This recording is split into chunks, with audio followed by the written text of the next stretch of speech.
ആ അമ്മയുടെ കാരുണ്യം ഉണ്ടാകട്ടെ എന്ന് പ്രാർത്ഥിച്ചുകൊണ്ട് ഈ ഒരു കാലാവസ്ഥയിലും ഇവിടെ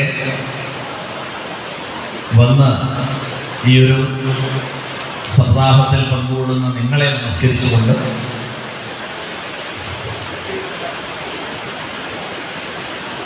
കാലാവസ്ഥ മോശം, വിപരീത കാലാവസ്ഥ എന്നൊന്നും പറയാൻ പാടില്ല. കാരണം കർക്കിടകത്തിൽ മഴ പെയ്തില്ല, പിന്നെ എപ്പോഴാണ് മഴ പെയ്യുക?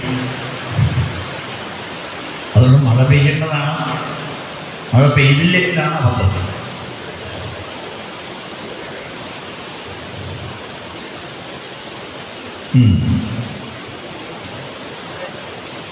രണ്ട് പ്രകരണങ്ങൾ ഒന്ന് ചുരുക്കി നമുക്കൊന്ന് ചിന്തിക്കാം. ഞാൻ വന്ന ആദ്യം തന്നെ വേണുവിനോട് ചോദിച്ചത് സംസ്കൃത മൂലഗ്രന്ഥം കിട്ടാൻ വല്ല വഴിയുണ്ടെന്ന് ചോദിച്ചു. എനിക്ക് സംസ്കൃത പുസ്തകം നോക്കി പറഞ്ഞിട്ടേ ശീലമുള്ളൂ. മലയാളം ആദ്യമായിട്ടാണ് ഞാൻ മലയാള ലിപിയിലുള്ള ഭാഗവത പുസ്തകം നോക്കിയിട്ട് നിങ്ങളോട് നല്ലതും പറയുന്നത്.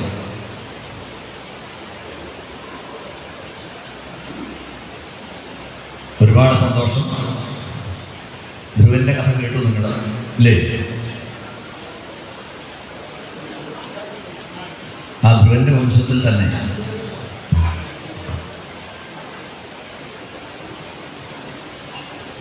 വേനൽ, ആ വേനന്റെ ചരിത്രം പറഞ്ഞു.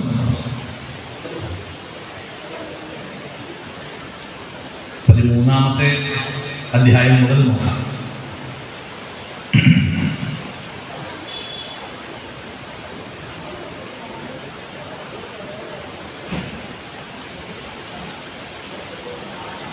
ധ്രുവന്റെ കഥ പ്രചേതസ്സുകള്,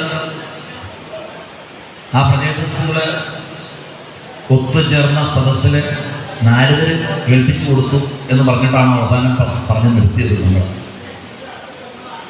അപ്പൊ ആരാ പ്രചേതസ്സുകൾ, എന്താണ് അവരുടെ പ്രത്യേകത എന്നൊക്കെ ചോദിച്ചു. അപ്പോൾ അതിലേക്ക് പ്രവേശിക്കും. പിന്നീട് അതിൻ്റെ ഭാഗമായിട്ട് ആ ധ്രുവന്റെ വംശം, അത് വത്സരൻ, പിന്നീട് പിന്നെ അംഗമഹാരാജാവ് ഉണ്ടായിരുന്നു. സന്താന ഭാഗ്യം ഉണ്ടായില്ല. ഒരുപാട് പ്രായശ്ചിത്തങ്ങളും പരിഹാരങ്ങളും ഒക്കെ ചെയ്തു. ഒരു യാഗം നടത്തി. ആ യാഗാഗ്നിയിലെ ഹോമകുണ്ഡത്തിൽ നിന്നും ആ യജ്ഞപ്രസാദമായിട്ട് സുവർണപാത്രത്തിൽ ഒരു പായസം അതപ്പോൾ തന്നെ സ്വീകരിച്ച് സുനീതയ്ക്ക് നൽകി. പറയാറുണ്ട് ചിലര് ആഘ്രായ, അത് ഘ്രാണിച്ചിട്ട് നൽകി. അങ്ങനെ പാടില്ലാത്തതായിരുന്നു. എന്തായാലും ഗർഭം ധരിച്ചു സുനീത. പ്രസവിച്ച കുഞ്ഞ് പരമദുഷ്ടൻ. നമ്മൾ മാഹാത്മ്യത്തില് ബന്ധുകാരിയെ കുറിച്ച് കേട്ടില്ലേ? അവന്റെ ഏട്ടനായിട്ട് വരും. അത്ര ദുഷ്ടൻ. കൊച്ചു കുഞ്ഞുങ്ങളെയൊക്കെ പൊട്ടക്കിണറ്റിൽ എറിഞ്ഞ് കൊല്ലുന്ന, വഴിപോക്കൽ വഴി ചോദിച്ചു കഴിഞ്ഞാൽ പൊട്ടക്കിണറ്റിലേക്ക് വഴിപറഞ്ഞു കൊടുക്കുന്ന, അങ്ങനെ ഒരു സാഡിസ്റ്റ് ആയിട്ടുള്ള ഒരു പരമദുഷ്ടൻ. പരദ്രോഹം മാത്രം ചെയ്യും. വഴിപോക്കലൊക്കെ വഴിതെറ്റിച്ച് എവിടെയെങ്കിലും കുഴിയിൽ വീഴ്ത്തും. എന്നിട്ട് അത് കണ്ടിട്ട് കാക്കാന്ന് മടിച്ചിരിക്കും. പൊറുതി മുട്ടി എല്ലാവരും. അവസാനം വേണ്ട, ജീവിതം തന്നെ മടുത്തു ഈ ദുഷ്ടനായിട്ടുള്ള മകനിലൂടെ. എല്ലാം ഉപേക്ഷിച്ചു പോയി. അംഗമഹാരാജാവ് സർവസ്വവും പരിത്യജിച്ചിട്ട് പോയി തപസ് ചെയ്തിട്ട് മുക്തി നേടാൻ. ഭാഗവതം പറയുന്നത് നന്നായി എന്നാണ്. എന്ത്, വേദന പോലെയുള്ള ഒരു ദുഷ്ടനായിട്ടുള്ള മകനുണ്ടാകുന്നതാണ് ഏറ്റവും നല്ലത്.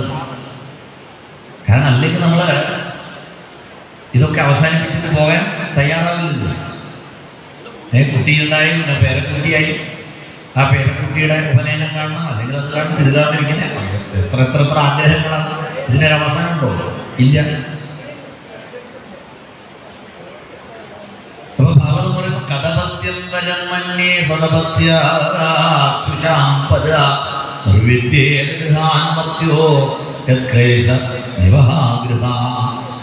കഥപത്യം കരന്നെങ്കിൽ ഇങ്ങനെ വേനനെ പോലെയുള്ള ഒരു ദുഷ്ടനായിട്ടുള്ള മകനുണ്ടാകുന്നതാണ് നല്ലത്. എന്താ അംഗീകരിക്കുന്നുണ്ടോ? എന്തിനാ? നിർവിദ്യത. അതുകൊണ്ടാണ് നിർവേദ വിരക്തി ഉണ്ടാകാൻ. മടുത്തില്ലേ? അങ്ങനെ ഒരു മകന്റെ ദുഷ്ടത കണ്ടപ്പോ എല്ലാം മടുത്തിട്ട് പോയില്ലേ? അതല്ല, ഒരു നല്ല മകനായിരുന്നു വെച്ചോളൂ. വേനൻ അംഗമഹാരാജാവ് പോവുമായിരുന്നോ? പോവില്ല, ഒരിക്കലും പോവില്ല. നമുക്ക് പോകാൻ സാധിക്കുന്നുണ്ടോ? ഇല്ല. നമുക്ക് മക്കളെ പേരക്കുട്ടികളോ ഒക്കെ വിട്ടിട്ട് പോകാൻ പറ്റുന്നുണ്ടോ? എന്തൊക്കെ പ്രാരംഭങ്ങളാണ്. ബദ്ധപ്പാട് എന്ന് പറയാം അല്ലെ? എന്താ പറയാ? ബദ്ധപ്പാട്. എന്താ ബദ്ധപ്പാട് എന്ന് പറഞ്ഞത്? ബദ്ധൻ എന്ന് പറഞ്ഞാൽ എന്താണ്? കെട്ടപ്പെട്ടവൻ എന്നാണോ? ബദ്ധൻ എന്ന് പറഞ്ഞാൽ കെട്ടപ്പെട്ടവൻ. നമ്മളെയൊക്കെ കെട്ടിയിരിക്കുകയാണ്. പശുക്കിടാങ്ങളെയും ഓരോ കുറ്റിയിലെ ഒരു കയറുകൊണ്ട് പിടിച്ച് കെട്ടാറുണ്ട്. ഇത് ഇവിടെ ഉള്ളൂ കേട്ടോ. നമ്മൾ വൃന്ദാവനത്തിലോ നമ്മൾ പോയി കഴിഞ്ഞാൽ പശുക്കിടാങ്ങളൊന്നും കെട്ടില്ല. മഹാബാബ പശുക്കിടാങ്ങളൊന്നും ആരും കെട്ടാറില്ല ഇവിടെ. ഇവിടെയാണ്. ഇവിടെ പശുക്കളെ കെട്ടിൽ മാത്രമല്ല, മൂക്കിലൊക്കെ തുളച്ചിട്ട് കയറൊക്കെ കിട്ടില്ല കിട്ടും. ദുഷ്ടന്മാര്. അപ്പൊ പശുക്കിടാങ്ങളെ ഓരോ കുറ്റിയിലും ഓരോ കയറ് കൊണ്ട് കിട്ടും. നമ്മളൊക്കെ അങ്ങനെയല്ല. നമ്മളൊക്കെ എത്ര കയറ്, എത്ര കുറ്റിയാ അല്ലേ? പട്ടിക്കുറ്റി, കുട്ടിക്കുറ്റി, അമ്മക്കുറ്റി, അച്ഛൻകുറ്റി, പേരക്കുട്ടിക്കുറ്റി, അപ്പൂപ്പക്കുറ്റി, അമ്മമ്മക്കുറ്റി, പോരാത്ത സീരിയൽ കുറ്റി. എത്ര കുറ്റിയിലാണ് നമ്മളൊക്കെ കിട്ടിയിരിക്കുന്നത്? ഒരു കുറ്റിയുടെ കെട്ടഴിക്കുമ്പോഴേക്കും അടുത്ത കുറ്റി, അടുത്ത കെട്ടഴിക്കുമ്പോഴേ അടുത്ത കുറ്റി. എത്ര കെട്ടാണ് നമ്മളൊക്കെ കിട്ടിയിരിക്കുന്നത്? ഇങ്ങനെ പല പല പല കുറ്റികളിൽ പല പല കയറുകൾ കിട്ടിയത് കൊണ്ടാണ് ബദ്ധൻ എന്ന് പേര്. നമ്മളൊക്കെ ആരാ? ബദ്ധന്മാരാണ്. നമ്മൾ പെടുന്ന പെടാപ്പാടിന്റെ പേരാണ് ബദ്ധപ്പാട്. അതാണ് ഓരോ കാര്യം പറയുമ്പോഴും പറയാം, പല പല ബദ്ധപ്പാടാണ് തിരുമേനി. പണ്ട പോലൊന്നും വരാനൊന്നും പറ്റുന്നില്ല അല്ലേ? അതിൽ നിന്നൊക്കെ മുക്തി നേടാൻ ഭാഗവതം പറയുന്നു, കഥപത്യം വരം മന്യേ ഫലപത്യ ശുചാംബരാ നിർവിദ്യേത ഗൃഹാൻമർത്യോ യക്ലേശനിവഹാഗൃഹാ. ഗൃഹം കണ്ട് ഞാൻ ഗൃഹാന്ധകൂപേ പതിതോ യഥാ പശു. അറിയില്ലേ? അന്ധകൂപമാണ്. മുട്ടക്കിണറ്റിൽ വിട്ട് നടന്നിരിക്കുകയാണ്. എല്ലാം കൂടിയുള്ള ഒരു സൈന്യം എന്നാണ് ഭാഗവതത്തിലെ ദ്വിതീയസ്കന്ധത്തിൽ ആദ്യത്തെ അധ്യായത്തിൽ പറയുന്നത്. എന്ത് സൈന്യം എന്നാണ് പറഞ്ഞത്? അസത് സൈന്യം എന്നാണ് ഇതിന്റെ പേര്. ഏത്? ഭാര്യ, കുട്ടികള്, ഗൃഹം, ഇതെല്ലാം കൂടിയുള്ള ഒരു സൈന്യം. ഏത് സൈന്യമാണത്? സൈന്യേഷു അസത്സുഖി. അസത് സൈന്യം.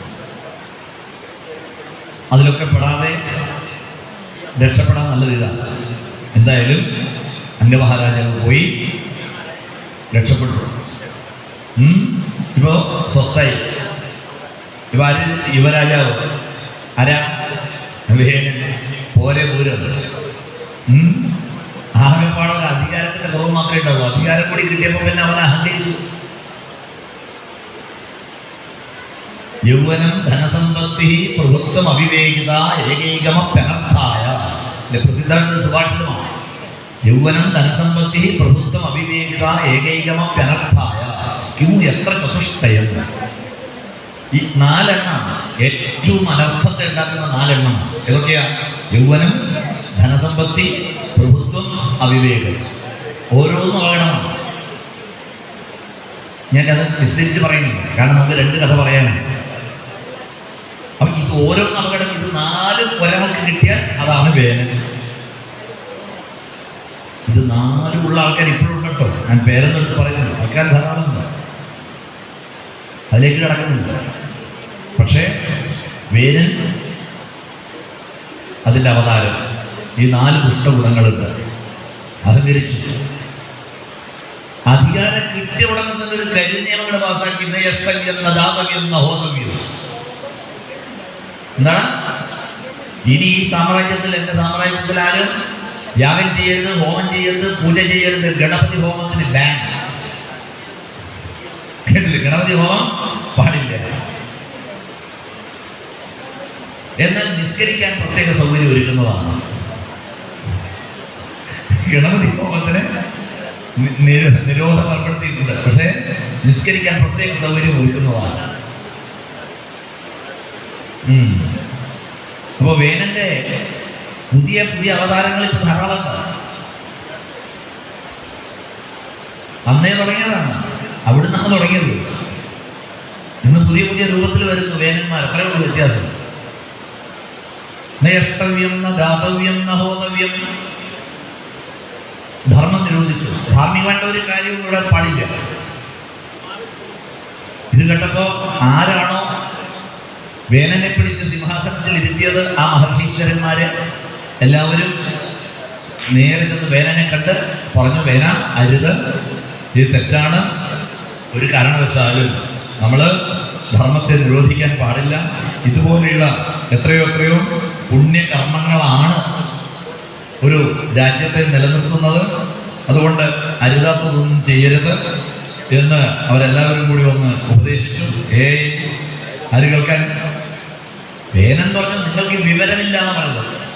താടിയും മുടിയും നീട്ടിട്ട് കുറെ സന്യാസിമാർ നടക്കുന്നു കാവ്യ കൊടുത്തിട്ട്. കള്ളന്മാരാണ്.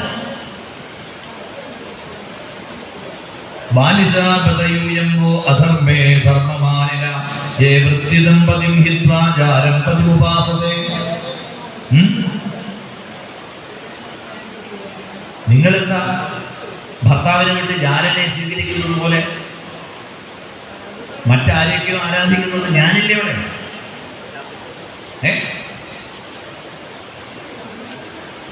സർവവേദമയവും വിപ്രഹ സർവദേവമയവും നൃപ. എല്ലാ വേദത്തിന്റെയും പ്രതീതിയാണ് ഒരു ബ്രാഹ്മണനെങ്കിൽ എല്ലാ ദേവന്മാരുടെയും പ്രതീതിയാണ് ആര്? രാജാവ്. ഞാൻ രാജാവായിട്ട് നിങ്ങളുടെ ജീവനോടെ ഇരിക്കില്ലേ? പിന്നെ എന്തിനാണ് നിങ്ങൾ അഹങ്കരിച്ചിട്ട് വേറെ വേറെ ആൾക്കാരെ കല്പിച്ചു നടക്കുന്നത്? അതുകൊണ്ട് ഇനി എന്റെ സാമ്രാജ്യത്തില് എന്നെ മാത്രം പൂജിച്ചാൽ മതി. ബലിഞ്ച മഹ്യം ഹരത, എന്നെ പൂജിക്കുക. നല്ല പൽപ്പായസവും കടുംപായസവും ഒക്കെ എടുത്ത് എനിക്ക് തന്നാൽ ഞാൻ കഴിച്ചോളാം.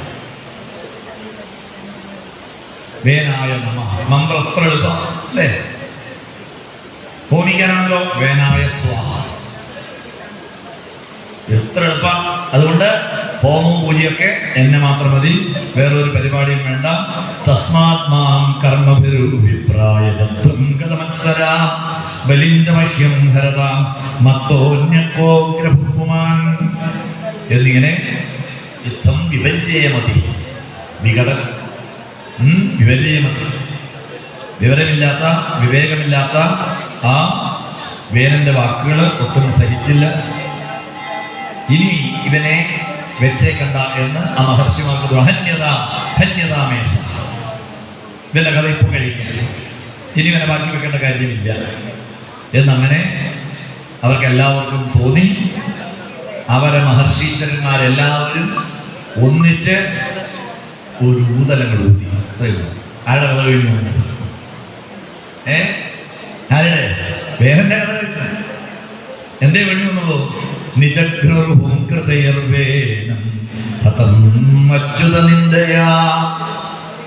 ഒരു ഹുങ്കാരം കൊണ്ട് ഒരു ചക്രവർത്തിയുടെ ഒരു രാജാവിന്റെ കഥ കഴിഞ്ഞു. അപ്പൊ ഈ അഹങ്കരിക്കുന്ന ഇപ്പോഴത്തെ വേനന്മാരൊക്കെ ഓർത്താൻ നല്ലത് എന്ത്? ഒരൊറ്റ ഹുങ്കാരം മതി, എല്ലാവരും കൂടി ഒന്ന് ഊതിയാൽ മതി, കഥ കഴിയും. മനസ്സിലായില്ലേ? ഇതാണ് അവസ്ഥ. പക്ഷെ അമ്മ എന്ത് ചെയ്തു? അപ്പൊ തന്നെ ആ മൃതശരീരം എണ്ണത്തോടിയിലിട്ട് വെച്ചു. അമ്മയ്ക്ക് മകനെ ഉപേക്ഷിക്കാൻ പറ്റുമോ? കാക്കയ്ക്ക് തൻകുഞ്ഞ് പൊൻകുഞ്ഞ് എണ്ണത്തോടിയിലിട്ട് വെച്ചു. മൃതശരീരം ദഹിപ്പിച്ച് കളഞ്ഞില്ല. ഇപ്പത്തായി അരാജകത്വം. ആരുമില്ല. ഒരു രാജാവില്ലാത്ത ഒരു രാജ്യത്തെ കുറിച്ച് ആലോചിച്ചു. എവിടെയും അധാർമികത മാത്രം. പണ്ടെന്നല്ല, പണ്ട് ഇതിനൊന്നും ആവശ്യമുണ്ടല്ലോ. കാരണം പണ്ട് എല്ലാവരും ധർമ്മബോധമുള്ളവരായിരുന്നു. മനുസ്മൃതിയിൽ പറയും, ന രാജ്യം നജരാജാസി ന ദണ്ഡോ നജ ദണ്ഡിക. ന രാജ്യം നജ രാജാസി ന ദണ്ഡ്യോ നജ ദാണ്ഡിക. പിന്നെ ആരാ ഭരിച്ചത്? ധർമ്മേണ ഇവ പ്രജാ സർവ രക്ഷന്തി സ്മ പരസ്പരം. നിങ്ങളുടെ കാലത്ത് ആലോചിച്ചു. ധർമ്മേണ ഇവ പ്രജാ സർവ രക്ഷന്തി സ്മ പരസ്പരം. അങ്ങനെ കാലത്തായിരുന്നു. ഇപ്പോഴതല്ലല്ലോ. ഇപ്പൊ ഭരണകർത്താക്കളൊക്കെ വേണം. ഒരു നിമിഷം പോലും ഭരണകർത്താവില്ലാതെ വരാൻ പാടില്ല. അതുകൊണ്ടാണല്ലോ ഈ ഇലക്ഷൻ പ്രഖ്യാപിച്ചു കഴിഞ്ഞാലും താൽക്കാലിക ചുമതല കൊടുക്കും മുഖ്യമന്ത്രിക്ക്.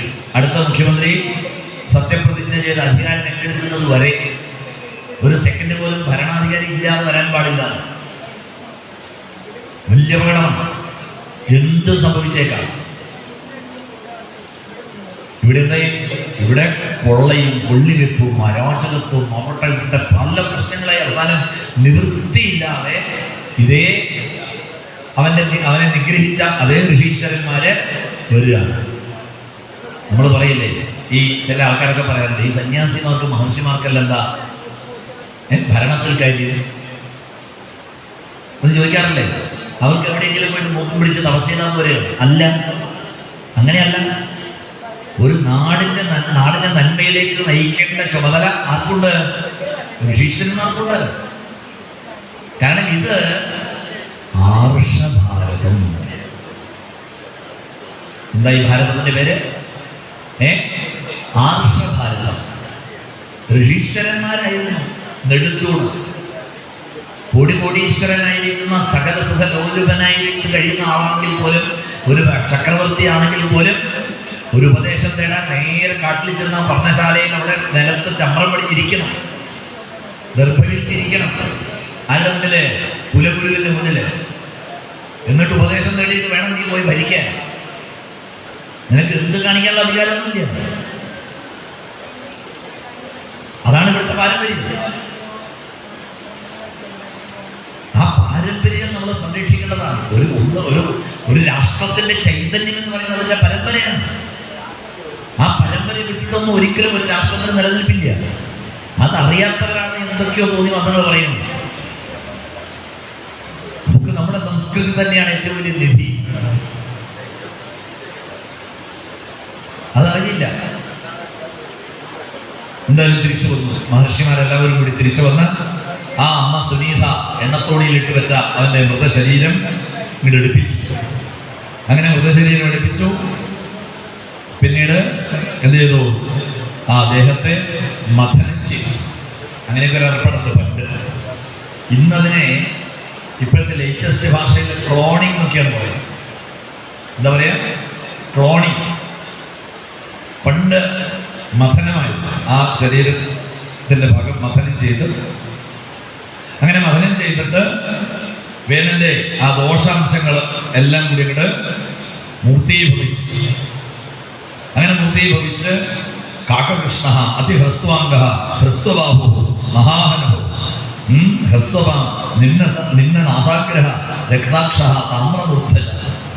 ഒരു വൃത്തികെട്ട ഒരു സ്വരൂപം ആണ് ആദ്യം പുറത്തേക്ക് വന്നത് കടഞ്ഞപ്പോൾ. എന്താ?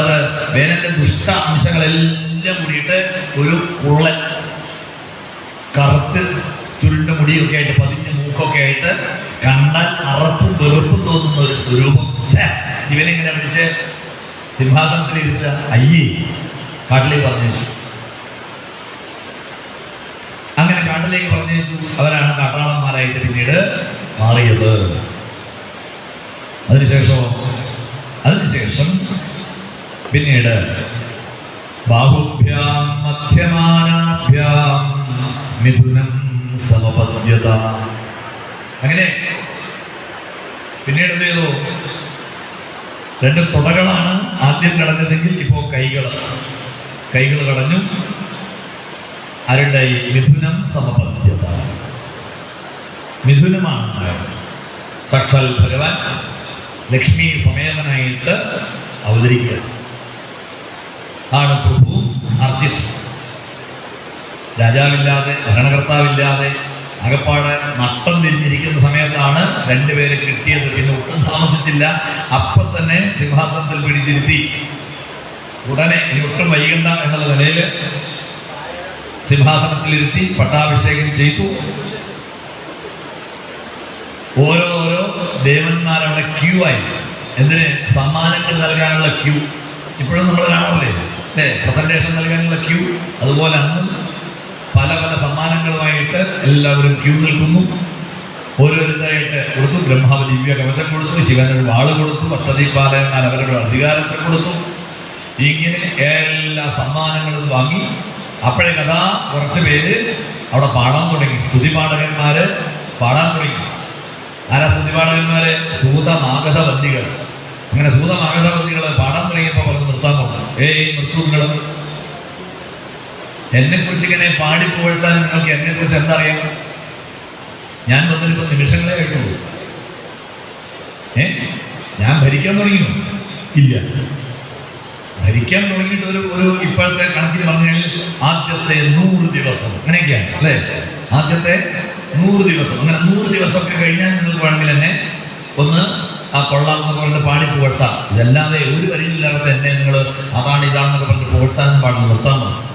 അപ്പോൾ ഋഷിമാർ ഇടപെട്ടിട്ട് പറഞ്ഞു അങ്ങനെയല്ല, അങ്ങ് ആരായി തീരും എന്ന് അവര് പാടിക്കോട്ടെ എന്ന് പറഞ്ഞു. അത് ശരി, സമ്മതിക്കേണ്ടി വന്നു. അങ്ങനെ അവരെല്ലാവരും കൂടി ആ രാജാവിൻ്റെ ഗുണഗണങ്ങളെക്കുറിച്ച് പാടുന്ന 16ാമത്തെ അധ്യായത്തിൽ കുറച്ച് ശ്ലോകങ്ങളാണ്. അത് ഒരു യഥാർത്ഥ ഭരണാധികാരി എങ്ങനെയായിരിക്കണം എന്ന് ഭാഗവതം നൽകുന്ന വലിയൊരു പാഠമാണ്. മനസ്സിലായില്ലേ? ഒരു ഭരണാധികാരി എങ്ങനെയായിരിക്കണം, എന്താണ് ഒരു ഭരണാധികാരിയുടെ ലക്ഷണം? യേശധർമ്മവൃതം ശ്രേഷ്ഠോ ലോകം ധർമ്മേന വർത്തയൻ ഗോപ്താചധർമ്മസേതൂനാം ശാസ്താപരിബന്ധിനാം യേശവൈ ലോകപാലാനാം വിഭർദ്യേകസ്തനോതനു കാലേ കാലേ യഥാഭാരം ലോകയോ ഉപയോഗിതം വസുകാല ഉപാദത്തെ. അവിടെ നിന്ന് തുടങ്ങിയിട്ട് കുറേ ഭരണാധികാരിയുടെ മഹിമ പറയുന്നത്. ഒരു രാജാവ് എന്ന് പറഞ്ഞ അർത്ഥം രഞ്ജയതി ഇത് രാജാവ്. രഞ്ജയിഷ്യതി ലോകമയമാത്മാവിശേഷ്യതൈ അഥാമുരാജാനം മനോരഞ്ജനകൈ പ്രജാ. ജനങ്ങളെ രഞ്ജിപ്പിക്കുന്നവനാണ് രാജാവ്. ദൃഢവ്രത സത്യസന്ധ ബ്രഹ്മണ്യ വൃദ്ധസേവക ശരണ്യ സർവഭൂതാന മാനദോ ദീനവത്സല മാതൃഭക്തി പരസ്ത്രീഷു. ശ്രദ്ധിച്ചു കേൾക്കണം. ഇതിനൊന്നും അർത്ഥം ഞാൻ പറയുന്നില്ല, അതുകൊണ്ടാണ് ശ്രദ്ധിച്ച് കേൾക്കുന്നു പറഞ്ഞത്. കേട്ടാൽ തന്നെ നിങ്ങൾക്ക് മനസ്സിലാവും. മാതൃഭക്തി പരസ്ത്രീഷു പത്ന്യാമർദ്ധൈവാത്മന പ്രജാസു പിതൃവസ്നിഗ്ധ. പ്രജാസു പിതൃവസ്നിഗ്ധ. പ്രജകളെ സ്വന്തം കുഞ്ഞുങ്ങളെ പോലെ പരിപാലിക്കുന്ന അച്ഛനാണ് ഒരു ഭരണാധികാരി. കാളിദാസൻ പറയും പ്രജാനാം വിനയാധാന രക്ഷണാഭരണാദപി സപിതാ പിതരസ്താസാം കേവലം ജന്മഹേതവ എന്ന് കാളിദാസൻ രഘുവംശത്തിലെ. പ്രജാനാം വിനയാധാന, ഇതൊക്കെ ഒരു ഭരണാധികാരിയുടെ, ഒരു രാജാവിന്റെ ധർമ്മമാണ് പറയുന്നത്, ചുമതലയാണ് പറയുന്നത്. ഇതെല്ലാം ഉരുവിട്ട് പഠിക്കണം. ആര്? 140 MLA-മാര്. അതുകൊണ്ട് ഈ പൃഥ്വിചരിതം എന്ന് പറയുന്നത് നിങ്ങൾ ഈ ഇവിടെ ഇരിക്കുന്ന ഈ 40 പേർക്ക് 50 പേർക്ക് ഉള്ളതേ അല്ല. ഈ പൃഥ്വിചരിതം ആർക്കുള്ളതാ? ഏഭ്യന്മാർക്കുള്ളതാണ്. 140 ഏഭ്യന്മാരില്ലേ, അവർക്കുള്ളതാണ്. ഈ ഏത് ഒരു സ്ഥാനത്തിരിക്കണമെങ്കിലും പിന്നെ ഓരോ ചുമതലകളും അടിസ്ഥാന യോഗ്യതകളില്ലേ, ഉണ്ടോ ഇല്ലയോ? അതുപോലെ MLA-മാരാകണമെങ്കിലും എന്ത് വേണം? അടിസ്ഥാന യോഗ്യത വേണം. ഇത് അവർക്ക് മാത്രം മുമ്പുണ്ട്. 8ാം ക്ലാസ്സിൽ 8 തവണ പൊട്ടിയാൽ MLA മന്ത്രിയൊക്കെ അങ്ങനെ ഉണ്ടാവും. അത് പാടില്ല. എല്ലാവർക്കും ഇത് ബാധകമാകണം. ഈ കാര്യങ്ങൾ ഉരുവിട്ട് പഠിക്കേണ്ടതാണ് പ്രതികരിക്കുന്നത്. അതുകൊണ്ട് ഈ തെരഞ്ഞെടുപ്പ് കഴിഞ്ഞാൽ എല്ലാവർക്കും ഒരു കോഴ്സ് കൊടുക്കണം. ബ്രിഡ്ജ് കോഴ്സ് പോലെ ഒരു കോഴ്സ്. എന്നിട്ട് അർത്ഥശാസ്ത്രം, ചാണക്യന്റെ അർത്ഥശാസ്ത്രത്തിലെ പ്രധാനപ്പെട്ട അംശങ്ങൾ പഠിപ്പിക്കണം. ഈ ഭാഗവതത്തിലെ പൃഥ്വിചരിതമൊക്കെ അസലായിട്ട് പഠിപ്പിക്കണം. പറഞ്ഞ മനസ്സിലായോ? കാരണം അപ്പോഴും മനസ്സിലാവുള്ളൂ എന്താണ് കാര്യം. ഒരു ഭരണാധികാരി എങ്ങനെയായിരിക്കണം, എന്തെല്ലാം കാര്യങ്ങൾ ശ്രദ്ധിക്കണം. നമ്മുടെ സനാതന ധർമ്മത്തെക്കുറിച്ച് സംസ്കൃതിയെക്കുറിച്ച് പഠിക്കണ്ടേ? ഇതൊന്നും അറിയാതെ, ചിലപ്പോൾ അക്ഷരജ്ഞാനം പോലും ഇല്ലാതെ ബബ്ബെന്ന് പറഞ്ഞിട്ട് കാര്യമുണ്ടോ? അതുകൊണ്ടാണ് ഇത്രയും ദീർഘമായിട്ട് ഭാഗവതത്തില് ഈ ഒരു കഥ പറഞ്ഞിരിക്കുന്നത്. അല്ലെങ്കിൽ വേണമെങ്കിൽ ഇതേ കഥ ഒറ്റ അധ്യായത്തിൽ അല്ലെങ്കിൽ 2 അധ്യായത്തിൽ വേണമെങ്കിൽ പറയാമായിരുന്നില്ലേ വ്യാസഭഗവാന്? എന്താ ഇത്രയും വിസ്തരിച്ച് പറഞ്ഞത്? നാളെ നമ്മുടെ സമൂഹത്തെ തന്നെ തകർക്കുന്ന, മുടിക്കുന്ന കുറെ ആൾക്കാർ വരും ഭരണാധികാരികളായിട്ട്. അപ്പോൾ അവരെ ഉരുവിട്ട് മനസ്സിലാക്കാൻ, അവരെ പഠിപ്പിക്കാൻ ഇങ്ങനെയുള്ള കുറെ കാര്യങ്ങള്, ചരിത്രം അറിയണ്ടേ? അതിനുവേണ്ടിയിട്ടാണ്. അതാണ് ഇവിടെ കുറേ ശ്ലോകങ്ങളിലായിട്ട് പറഞ്ഞു. ഭരണാധികാരി ശരിക്കും വന്നു കഴിഞ്ഞാൽ ഇങ്ങനെയൊക്കെ ആയിത്തീരും എന്നാണെങ്കിൽ പോലും ഒരു നല്ല ഭരണാധികാരിയുടെ ലക്ഷണമാണ് ആ പറഞ്ഞതല്ല.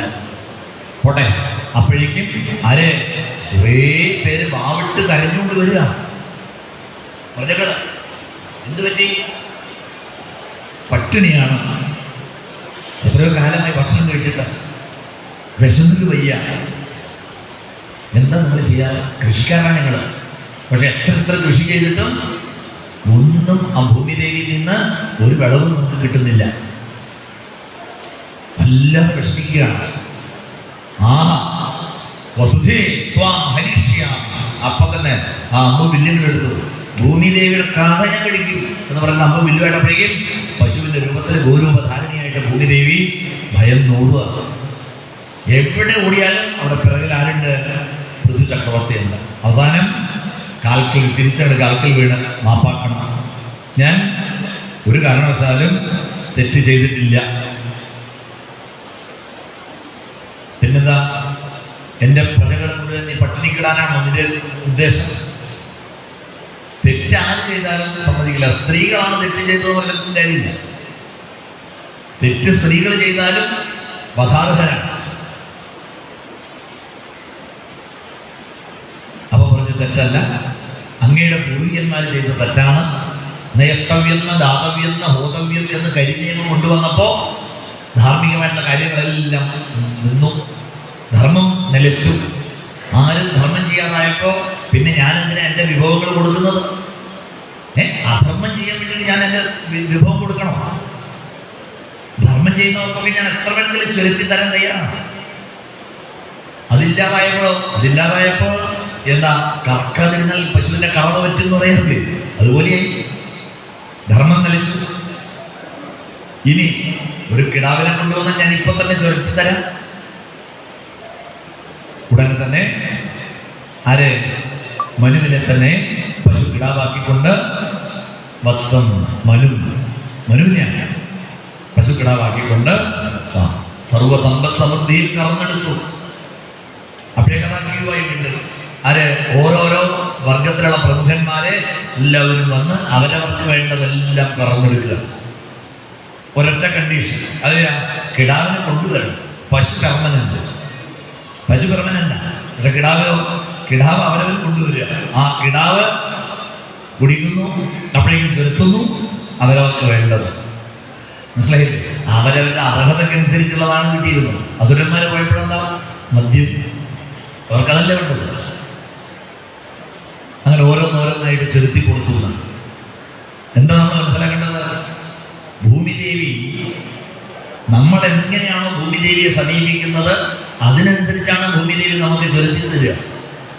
നമ്മൾ വിതയ്ക്കുന്നതേ കൊയ്യും. മനസ്സിലായില്ലേ? വിതയ്ക്കുന്നത് നെല്ലാണെങ്കിൽ നെല്ല് കൊയ്യാം, കഞ്ചാവാണെങ്കിൽ കഞ്ചാവ് കൊയ്യാം.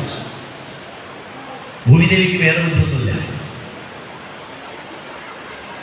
എല്ലാവർക്കും സമ്പദ് സമൃദ്ധി വന്നപ്പോഴോ സന്തോഷമായി.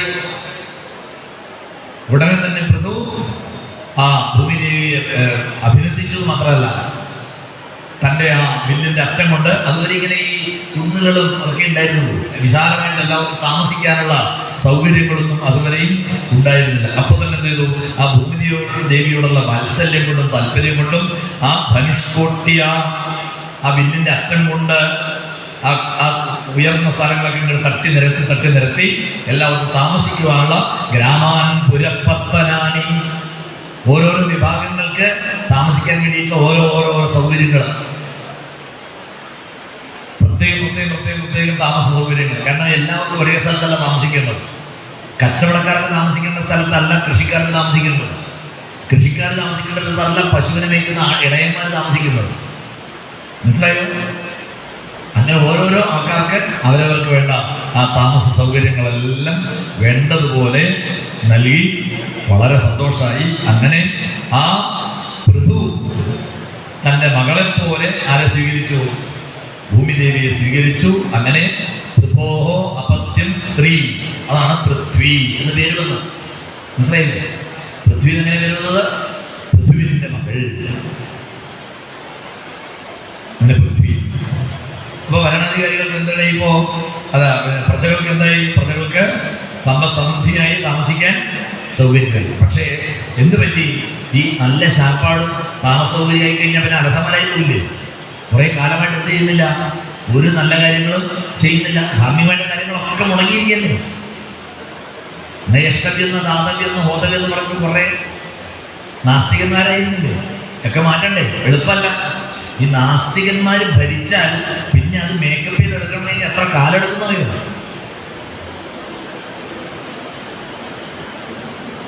തിരിച്ച് വീണ്ടും ആര് തുടങ്ങി? പൃഥു തന്നെ യജ്ഞങ്ങൾ ആരംഭിച്ചു. അശ്വമേധാദി യജ്ഞങ്ങൾ, ഗംഭീര യാഗങ്ങൾ, ഓരോ സ്ഥലങ്ങളിൽ തുടർച്ചയായിട്ട് യാഗങ്ങൾ, ധാരാളം ആൾക്കാരെ പങ്കെടുപ്പിക്കുക.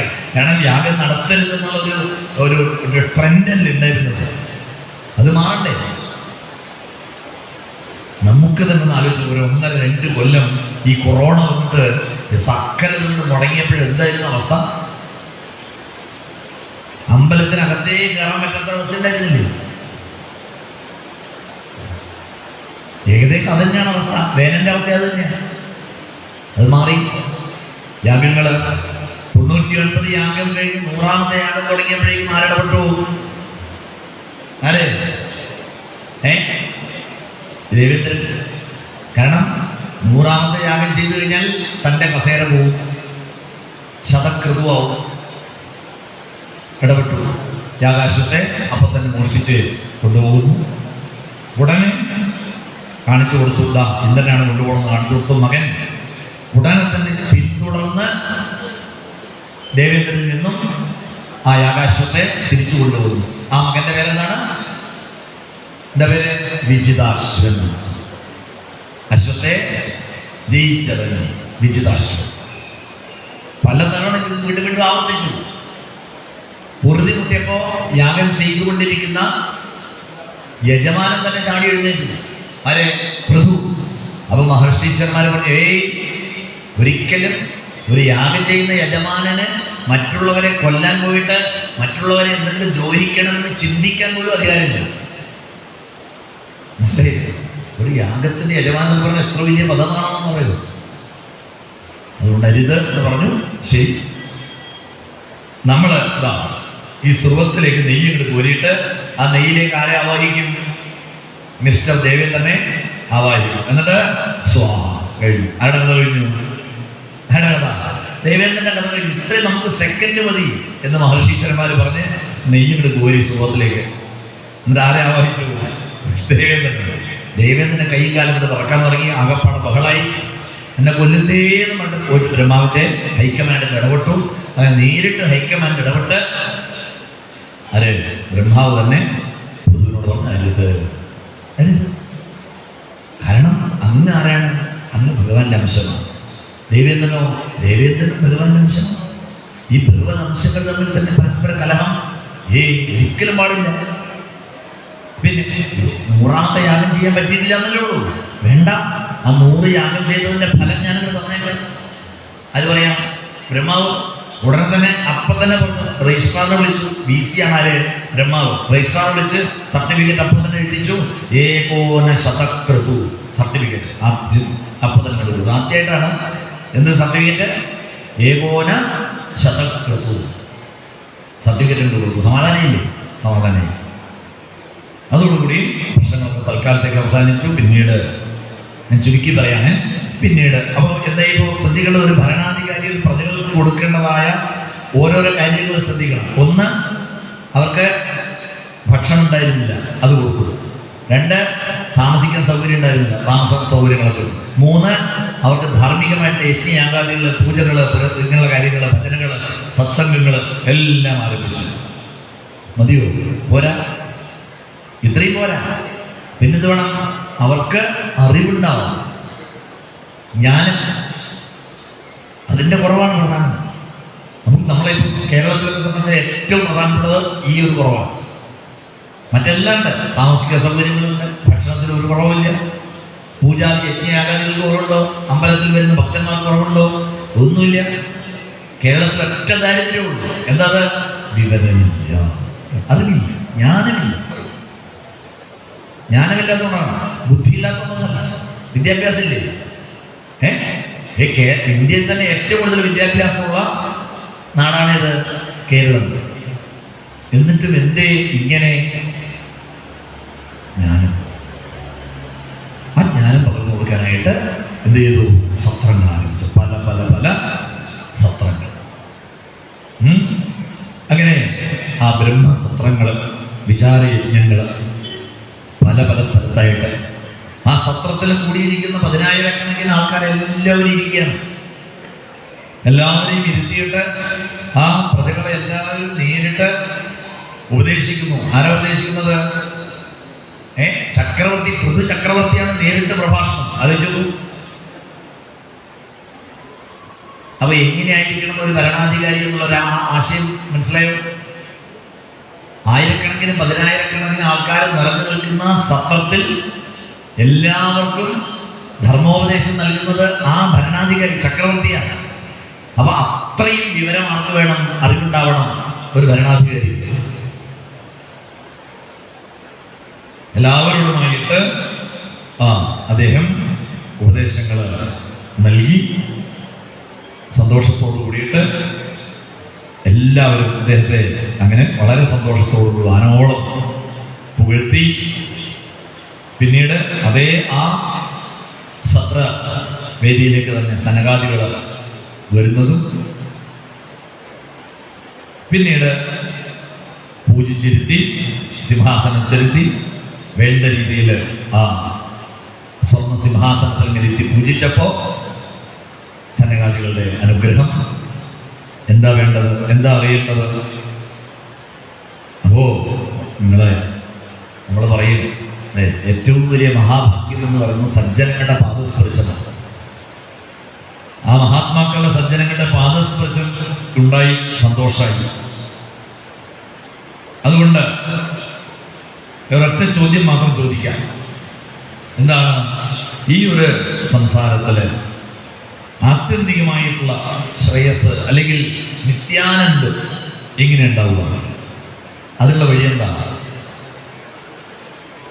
എന്ന ആ പൃഥ്വിന്റെ ചോദ്യത്തിന് മറുപടിയായിട്ട് ആ സനകാദികൾ ഉപദേശം നൽകി. ആത്യന്തികമായിട്ടുള്ള ശ്രേയസ് ഉപദേശിക്കുന്ന എത്രയോ ശാസ്ത്രങ്ങളുണ്ട്. ആ ശാസ്ത്രത്തിൻ്റെയൊക്കെ സാരം എന്ന് പറയുന്നത് എന്താണ്? ഭഗവത് പാതാരവിന്ദത്തിൽ ഭക്തി ഉണ്ടാകണം, മറ്റെല്ലാ വിഷയങ്ങളിലും വിരക്തി ഉണ്ടാകണം. ഒറ്റ വാക്കിൽ പറഞ്ഞാൽ ഭഗവത് പാതാരവിന്ദത്തിൽ ഭക്തി ഉണ്ടാകണം, അല്ലാതെ എല്ലാ ലൗകിക വിഷയങ്ങളിൽ വിരക്തി ഉണ്ടാകണം. വൈഷയികമായിരിക്കുന്നതെല്ലാത്തിനെയും ത്യജിക്കാൻ സാധിക്കണം. ഭഗവാന്റെ പാതാരവിന്ദത്തെ ആശ്രയിക്കുക, മുറുകെ പിടിക്കുക. ആ ഒരു ഉപദേശം വളരെ സന്തോഷത്തോടു കൂടിയിട്ട് സ്വീകരിച്ചു.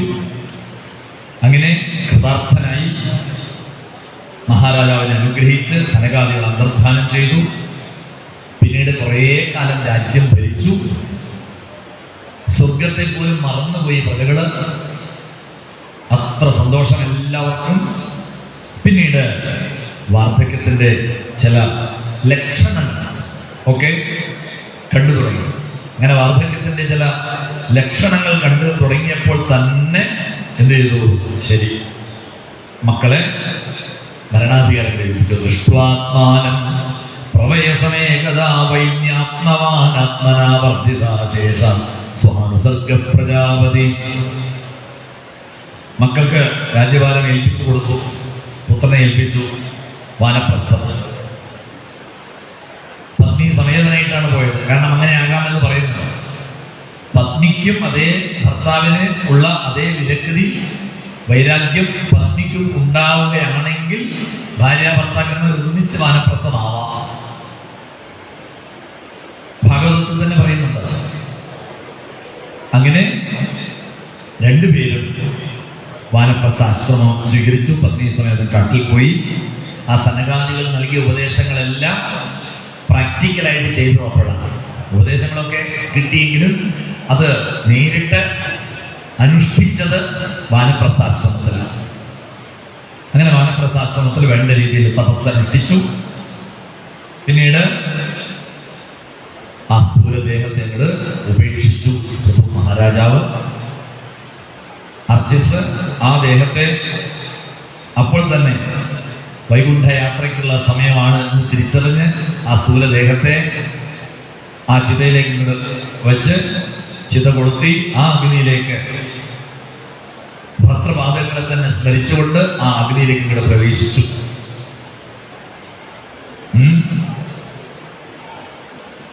രണ്ടുപേരും ഒരുമിച്ച് യാത്രയായി. ഇത് കണ്ടപ്പോൾ തന്നെ എല്ലാവർക്കും അത്ഭുതമായി. അഹോയേഷ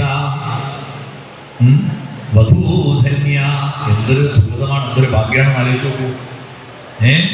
രണ്ടുപേരും ഇതാ ഒരുമിച്ച് പോയിരിക്കുന്നു എന്നൊക്കെ പറഞ്ഞ് എല്ലാവരും അവരെ വളരെ സന്തോഷത്തോട് വാനോളം പുകഴ്ത്തി എന്നും അവിടെ പറഞ്ഞു. പുഷ്പവൃഷ്ടിയൊക്കെ ഉണ്ടായി.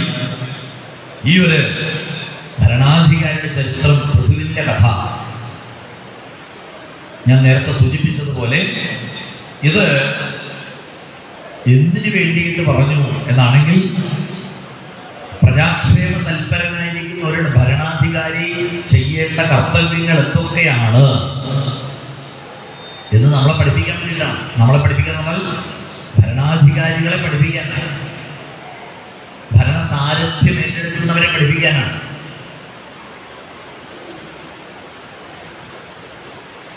ഭരണത്തിന് നേതൃത്വം നൽകുന്ന സെക്രട്ടറി തലത്തിലുള്ളവരൊക്കെ IAS-കാർക്കൊക്കെ ധാരാളം ട്രെയിനിങ് നൽകുന്നുണ്ട് അല്ലേ? പക്ഷെ എന്നാൽ പോലും അത് പോരാ. അവരും ഇത് പഠിക്കണം. ഒപ്പം അവരെ നിയന്ത്രിക്കുന്ന ഭരണകർത്താക്കളുണ്ട്, IAS-കാരെയും നിയന്ത്രിക്കുന്ന ഭരണകർത്താക്കളുണ്ട്. അവര് ഇത് ഉരുവിട്ട് പഠിക്കണം, മനസ്സിലാക്കണം. ഇങ്ങനെയൊക്കെയുള്ള ഭരണാധികാരികൾ ഉണ്ടായിരുന്നു നമ്മുടെ നാട്ടില്. പൃഥ്വിനെ പോലെയുള്ള ഭരണകർത്താക്കൾ ഉണ്ടായിരുന്നു എന്ന് മനസ്സിലാക്കണ്ടേ? അപ്പോഴല്ലേ നമ്മുടെ നാടിനെ നന്മയിലേക്ക് നയിക്കാൻ സാധിക്കുള്ളൂ. ആ രീതിയിൽ എപ്പോഴും മനസാ വാച കർമ്മണ, മനസാ സതതം സ്മരണീയം വചസാ സതതം വദനീയം ലോകഹിതം മമ കരണീയം. ലോകഹിതം മമ കരണീയം, ഇതായിരിക്കണം നമ്മുടെ ധ്യേയമന്ത്രം. ഇത് നമ്മളെ ബോധ്യപ്പെടുത്താൻ വേണ്ടിയിട്ടുള്ളതാണ് ആ പൃഥുവിൻ്റെ ചരിത്രം.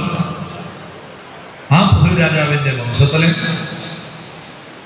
ബർഹിഷത്ത്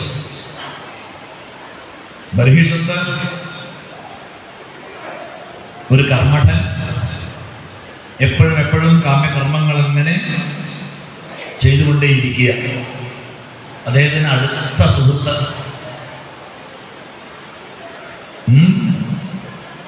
അവിജ്ഞാതൻ എന്നാണ് അദ്ദേഹത്തിന്റെ പേര്. എന്താ പേര്? അവിജ്ഞാതൻ.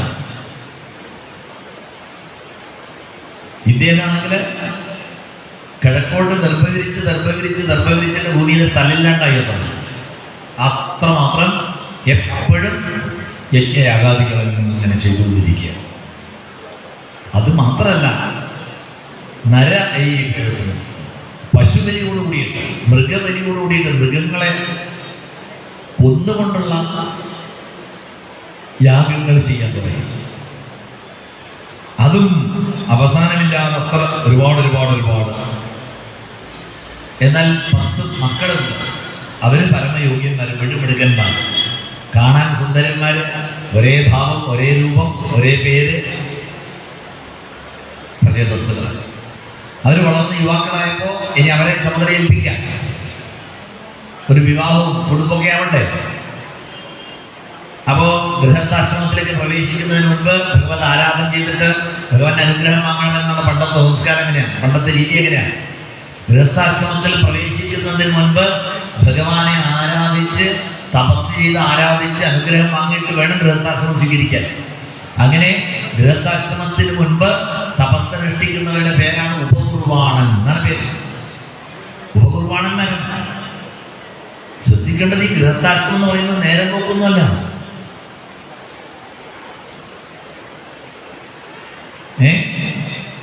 അത് ഒരു വലിയൊരു യജ്ഞം തന്നെയാണത്, ഗൃഹമേധം തന്നെയാണ്. അപ്പൊ പൂർവാണന്മാരായിട്ട് അവര് ഭഗവാനെ തപസ് ചെയ്യാനായിട്ട് ചെല്ലുന്നതും, ഗുരുവായൂരപ്പനെ ആരാധിക്കാൻ വരുന്നവരെ മമ്മിയൂരപ്പൻ വലിയ ഇഷ്ടമാണ്. അതുകൊണ്ട് ആ നാരായണ സരസിലെ തപസ് ചെയ്യാൻ വന്ന പ്രജേതസ്സുകൾക്ക് മമ്മിയൂരപ്പൻ തന്നെ സ്തോത്രങ്ങളൊക്കെ ചൊല്ലി പഠിപ്പിച്ചു കൊടുത്തു. അതാണ് രുദ്രഗീതം. അങ്ങനെ രുദ്രഗീതം ജപിച്ചുകൊണ്ട് അവര് ആ നാരായണ സരസിൽ മുങ്ങി തപസ്, അത് അവിടെ അങ്ങനെ നടക്കട്ടെ.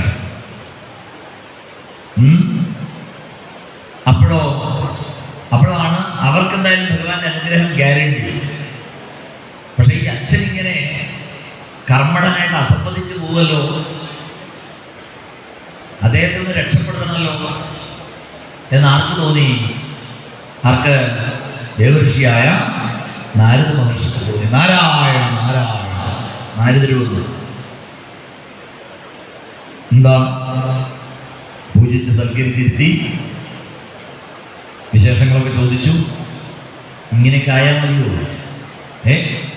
ഈ നിർബന്ധിച്ചിട്ട് മിക്കവാറും കഥ കഴിയുന്നതാണ് തോന്നുന്നത്. രക്ഷപ്പെടാനുള്ള യാതൊരു ആഗ്രഹമില്ലേ? ഇങ്ങനെ പോയാൽ മതിയോ? രക്ഷപ്പെടണമെങ്കിൽ ഇത് അവസാനിപ്പിക്കണം. ഏത്? ഈ മൃഗങ്ങളെ കൊന്നുകൊണ്ടുള്ള ഈ യാഗങ്ങളൊക്കെ അവസാനിപ്പിക്കണം. ഈ കാമ്യ കർമ്മങ്ങൾ, യജ്ഞയാഗാദികൾ, ഇതിലൂടെയൊന്നും മോക്ഷം കിട്ടില്ല. യാഗം ചെയ്തിട്ട് മോക്ഷം കിട്ടിയത് എവിടെയെങ്കിലും കേട്ടിട്ടുണ്ടോ? സ്വർഗകാമോ യജേത എന്നല്ലേ? സ്വർഗകാമോ യജേത. യജ്ഞയാഗാദികളൊക്കെ ചെയ്തു കഴിഞ്ഞാൽ നിങ്ങൾക്ക് സ്വർഗം കിട്ടും, തൽക്കാലത്തേക്കുള്ള കുറച്ച് സുഖങ്ങളൊക്കെ കിട്ടും. അത് കഴിഞ്ഞാലോ? അത് കഴിഞ്ഞാൽ ക്ഷീണേ പുണ്യേ മർത്യലോകം വിശന്തി. തിരിച്ച് പൊത്തോ നമ്മൾ താഴെ വീഴും. ആ വീഴ്ച വല്ലാത്ത വീഴ്ചയായിരിക്കും. മനസ്സിലായില്ലേ? കാരണം നമ്മൾ സുഖം അനുഭവിച്ചിട്ട് കിട്ടുന്ന ദുഃഖം ഉണ്ടല്ലോ, അത് താങ്ങാൻ പറ്റില്ല. സുഖം ദുഃഖാన్ని അനുഭൂയ ശോഭത്തെ ധനാന്ധകാരേഷ്വ ദീപദർശനം സുഖാപ്തയോ യാതി നരോ ദരിദ്രതാം മൃതസ്ഥ ജീവേന മൃതസ്ഥ ജീവിതം. നല്ല സുഖം അനുഭവിച്ചിട്ട് ദുഃഖം കിട്ടുക എന്ന് പറഞ്ഞാൽ താങ്ങാൻ പറ്റില്ല. അതുകൊണ്ട് വലിയ വിഷമാവും. അങ്ങ് ഇതാ നോക്കിക്കോളൂ, കണ്ണടച്ചിരിക്കുന്നാവും. ഞാൻ ഒരു സീൻ കാണിച്ചു തരാം. എന്നിട്ടോ എന്നെ തൊട്ടിട്ട് കണ്ണടച്ചെന്നോളൂ തോന്നും. അപ്പോ കണ്ണ് നോക്കിയപ്പോഴെന്താ കഥ? വലിയ വലിയ വലിയ ഹിംസ്ര മൃഗങ്ങൾ കൊമ്പും മത്തും ഇതൊക്കെ ആയിട്ട് തന്നെ ആക്രമിക്കാൻ വരുന്നു. തന്റെ കഥ ഇപ്പം കഴിയും. പേടിച്ചരണ്ട് നിലവിളിച്ച് കരഞ്ഞു, രക്ഷിക്കണേ പറഞ്ഞു. അപ്പൊ നാരദ മഹർഷി പറഞ്ഞു, ഞാനൊരു കഥ പറഞ്ഞു തരാം. ഒരു കഥ. രസികനാണല്ലോ നാരദര്. അങ്ങനെ രസികനായ നാരദര് ഒരു കഥ പറഞ്ഞു കൊടുക്കുകയാണ്. ഒരു നാടൻ കഥ. പണ്ട് പണ്ട് പണ്ട് പറയാണ് കഥ. ചുരുക്കി പറയാം. ഒരു 10-20 മിനിറ്റ് സമയം കഷ്ടിച്ച്.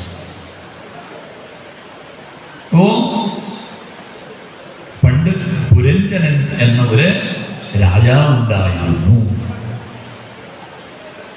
ആ രാജാവിന് അവിജ്ഞാതൻ എന്ന ഒരു സുഹൃത്തുണ്ടായിരുന്നു. അവർ രണ്ടുപേരും ഒന്നിച്ചായിരുന്നു. പക്ഷെ എപ്പോഴോ ഒരിക്കല് ഈ ഭൗതിക സുഖങ്ങളോട് പല പല പല പല വീടുകളിലൊക്കെ താമസിക്കാനുള്ള ഒരു താല്പര്യമൊക്കെ തോന്നിയപ്പോൾ ഈ അവിജ്ഞാതനെ വിട്ട്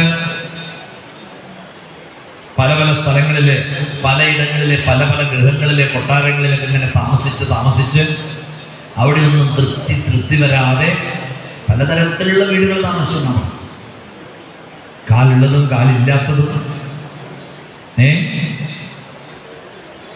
ഇഴയുന്നതും പറക്കുന്നതും ഒക്കെ ആയിട്ടുള്ള പല പല ഭവനങ്ങൾ. പക്ഷേ ഒട്ടും സുഖം തോന്നിയില്ല. അങ്ങനെ അവസാനം എവിടെയെത്തി?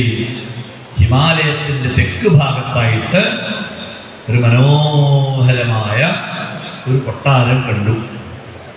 നവമുഖി എന്നാണ് ആ കൊട്ടാരത്തിന്റെ പേര്.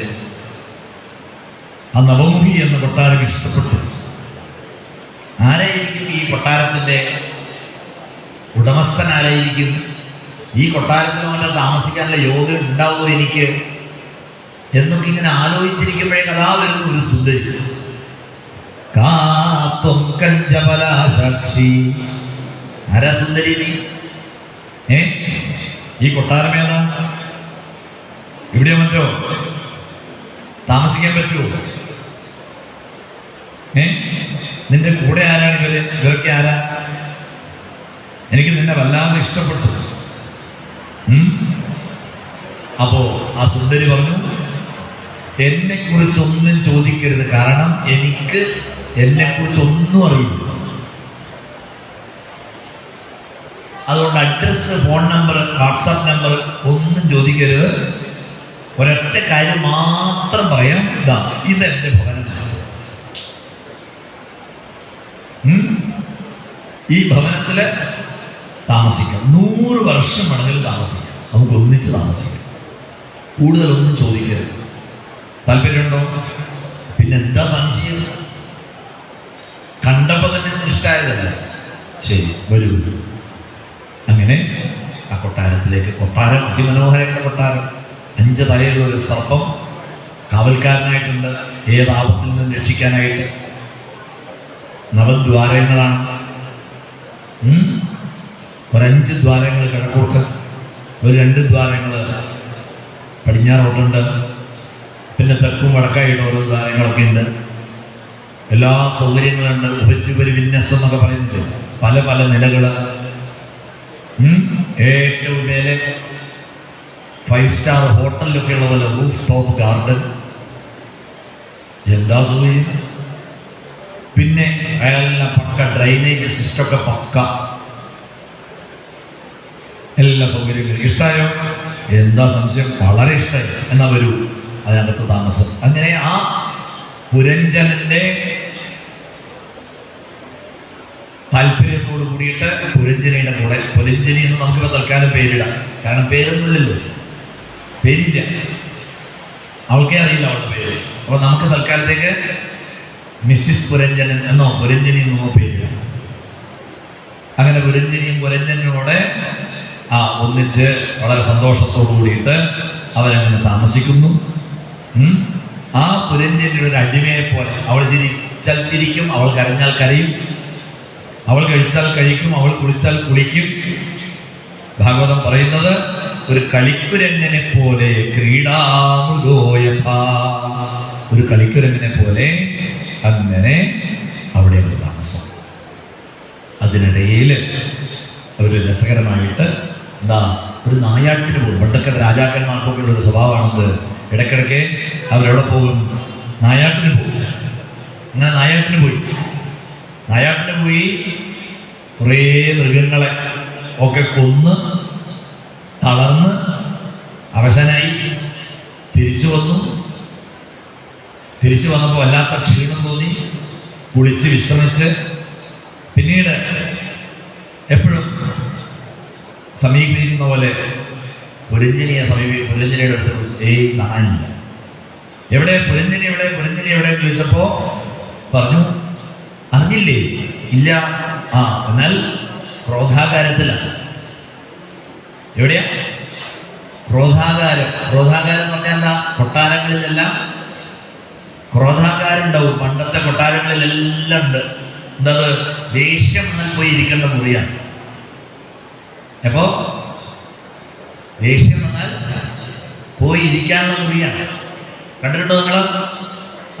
ഇനി പത്മനാഭപുരം കൊട്ടാരത്തിൽ പോകുമ്പോൾ, പത്മനാഭപുരം പാലസിൽ പോകുമ്പോൾ അവിടുത്തെ ഗൈഡുമാർ നമുക്ക് കാണിച്ചു തരും. കന്യാകുമാരി പോകുമ്പോൾ പത്മനാഭപുരം പാലസില്ലേ, അവിടെ ചെന്ന് കഴിഞ്ഞാൽ അവിടെ ക്രോധാകാരം, ക്രോധാലയം എന്നാണ് അവർ പറഞ്ഞത്. ഉണ്ട്, പണ്ടത്തെ പിന്നെ കൊട്ടാരങ്ങളിലൊക്കെ ഉണ്ട്. കാരണം എന്താ? ദേഷ്യം എന്ന് അവിടെ പോയിരിക്കും. നല്ല സിസ്റ്റല്ലേ? കാരണം ഈ ദേഷ്യം, ക്രോധം എന്ന് പറയുന്നത് എന്താ? നെഗറ്റീവ് സാധനല്ലേ അത്? ക്രോധവും മൂലം അനർത്ഥാന. ആ ക്രോധം എന്ന് പറയുന്നത് നെഗറ്റീവാണ്. അത് വീട്ടിലെ എല്ലാ സ്ഥലത്തും വ്യാപിച്ചാൽ വലിയ അപകടമാണ്. അതുകൊണ്ടാണ് ദേഷ്യം എവിടെ പോയിരിക്കുന്നത്? ക്രോധാകാരത്തിൽ പോയിരിക്കുന്നത്. അങ്ങനെ ക്രോധാകാരത്തിൽ പോയി ഇപ്പൊ ഇത് ക്രോധാലയത്തിൽ പോവാന്ന് പറഞ്ഞാലും നടക്കില്ല അല്ലേ? ഇപ്പൊ നമ്മുടെ ഭവനങ്ങളിലൊക്കെ ക്രോധാലയം എന്നുള്ളൊരു മുറി നടക്കുമോ? ഇല്ല. കാരണം എല്ലാ മുറിയും ക്രോധാലയമാണ്. എല്ലാ മുറിയും ക്രോധാലയമാണ്. പൂജാമുറി അടക്കം ക്രോധാലയമാണ്. ആ പൂജയ്ക്ക് ഇരിക്കുമ്പോഴാണ് വിശ്വവിശ്വക്കാരോ അപ്പൊ ഈ പൂജാമുറിയിൽ ദീർഘം പറഞ്ഞാൽ വലിയ ക്രോധാലയമാണ്. അവിടെ അതൊന്നും നടക്കുന്ന കാര്യമില്ല. പക്ഷെ പണ്ട് അങ്ങനെയല്ല. പണ്ട് ക്രോധാലയം ഒരു മുറി. ആ മുറിയിൽ വീട് കിടന്ന കാര്യമാണ് ആര്? നമ്മുടെ മിസ്സിസ് പുരഞ്ജന്.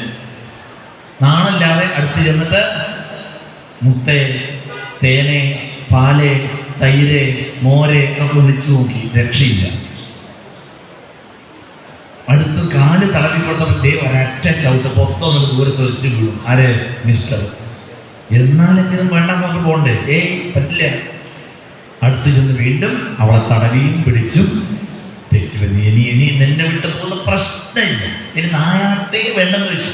എന്നൊക്കെ പറഞ്ഞ് അങ്ങനെ കൂടുതൽ അവളെ അന്വയിപ്പിച്ച് പൂർവാധികം ശക്തിയോടെ അവളെ ആലിംഗനം ചെയ്ത് സുഖിപ്പിച്ച് അവൾ ഒഴിച്ചു കൊടുത്ത മദ്യവും പിടിച്ച മതോന്മത്തനായി ആ പഞ്ചാല ദേശം ശരിക്കും അവരുടെ കുട്ടികളെയും പേരക്കുട്ടികളെയും കൊണ്ട് നിറഞ്ഞു. കാലം കുറേ കടന്നുപോയി. വാർദ്ധക്യത്തിന്റെ ലക്ഷണങ്ങളൊക്കെയായി. ചണ്ടവേഗൻ എന്ന സൈന്യാധിപൻ വന്ന് ആക്രമിച്ചു. ആദ്യമൊക്കെ ഈ 5 തലയുള്ള സർപ്പം പിടിച്ചു നിന്നു. പക്ഷെ മെല്ലെ മെല്ലെ ആവുമ്പോഴേക്കും എന്ത് ചെയ്യാൻ പറ്റുന്നില്ല. ആ സൈന്യാധിപനൊന്നും പിടിച്ചു നിൽക്കാൻ പറ്റാത്ത അവസ്ഥയായി. അങ്ങനെ വയസ്സാം കാലായി പുരഞ്ജനൻ. അങ്ങനെ നോക്കുമ്പോഴാണ് പെട്ടെന്ന് ഒരു ദിവസം പുരഞ്ജനന് വയസ്സാം കാലത്ത് 2ാം കല്യാണം. ജര എന്ന കാലകന്യക. ജര എന്ന കാലകന്യക വന്ന് പിറകിലൂടെ വന്ന് മാറിയിട്ടു. കാരണം മുന്നിലൂടെ വന്ന് ഞാൻ പോയെന്ന് പറയും. അത്ര വൃത്തിയുടെ സാധനം. പിറകിലൂടെ വന്ന് മാറിയിട്ടു. എതിർക്കാൻ പറ്റുന്നതിന് മുൻപ് തന്നെ വന്നു മാലയിട്ട് സ്വന്തമാക്കി. ഇപ്പോഴെന്തായി? ഇപ്പോ ആ ജര എന്ന കാലകന്യകയുടെ ശാസനത്തിൽ, ഭരണത്തിലായി കൊട്ടാരം. ഇപ്പോ പുരഞ്ജനിക്കുന്ന അധികാരമില്ല. പുരഞ്ജനിയൊക്കെ ചായപ്പില് മൂലയില് ഉപേക്ഷിക്കപ്പെട്ടതായി, ആർക്കും വേണ്ടാതെ. ഇപ്പൊ കാലകന്യയുടെ കൺട്രോളിലാണ്. 2 അളിയന്മാരുണ്ട്, ഭയം, പ്രജ്വാലൻ. അവരാ ഭരിക്കുന്നത്. പല സ്ഥലത്താണ് ഈ അളിയന്മാര് ഭരിക്കുന്നതൊക്കെ പണ്ടേ തുടങ്ങാൻ നടത്തും. അവരെ ഭരണം ഏറ്റെടുത്തു. അങ്ങനെ ആ തരത്തില് ഓരോ ദിവസം കഴിയുന്നതോറും തളർന്ന് എന്നാൽ പോലും ആ പുരഞ്ജനിക്ക് എന്തായി? പുരഞ്ജനിക്ക് എന്ത് പറ്റി?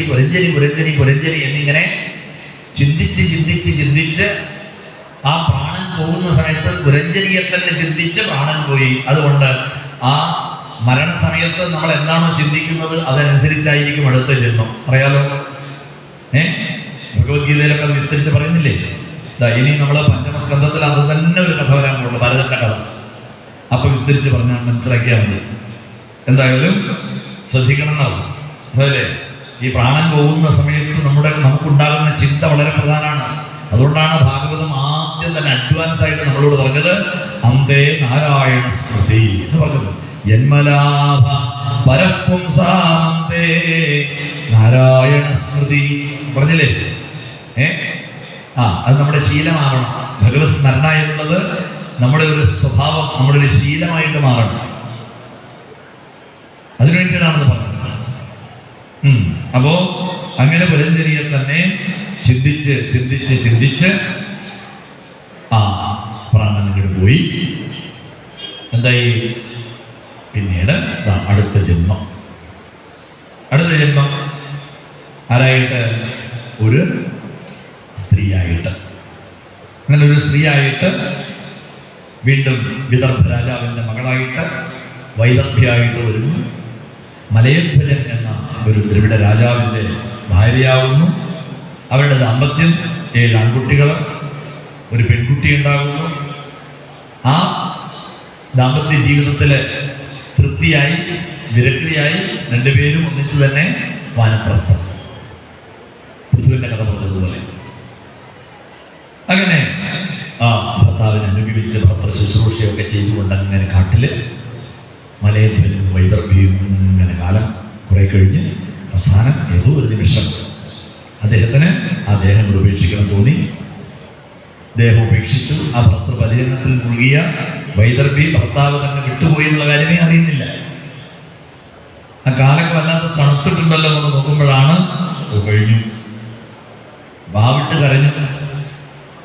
ആ ഭർത്താവിന്റെ ദേഹം ചിതയിലേക്ക് എടുത്ത് വെച്ച് കുറേ കരഞ്ഞ് സങ്കടപ്പെട്ട് ഇനി ആ ചിതയിലേക്ക് അങ്ങോട്ട് പ്രവേശിച്ച് ദേഹം ഉപേക്ഷിക്കണം എന്നങ്ങോട്ട് ചിന്തിച്ചപ്പോഴാണ് പെട്ടെന്നേ നിൽക്കൂ.